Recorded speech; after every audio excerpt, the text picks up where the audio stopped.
simple oatmeal pancakes recipe. Time 25 minutes. Ingredients: 2 cups old-fashioned rolled oats, gluten-free if desired. 1 cup 250 milliliters unsweetened plant-based milk. 1/3 cup 100 grams apple sauce. 2 tablespoons 30 milliliters maple syrup. 1 tablespoon 15 milliliters coconut oil melted. 1 teaspoon 4 grams baking powder. 2 teaspoons 8 grams ground cinnamon. 1 teaspoon 5 milliliters pure vanilla extract. Half a teaspoon salt. 1 tablespoon 15 milliliters coconut or vegetable oil if needed.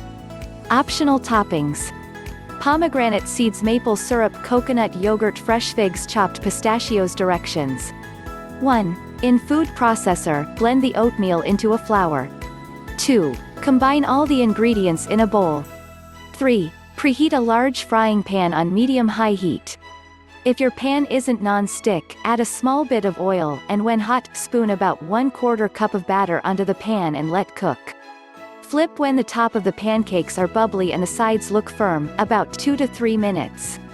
Cook the other side for another 2 to 3 minutes. 4. Top with desired toppings and enjoy. Notes: if you don't have applesauce, you can substitute it with 1 small mashed banana instead. Storage: keep in an airtight container for up to 3 days, or freeze with pieces of parchment separating the pancakes and reheat when desired. Frozen, these can last up to 2 months. Did you try this recipe? Let me know how it went. Comment below and share a video your friends.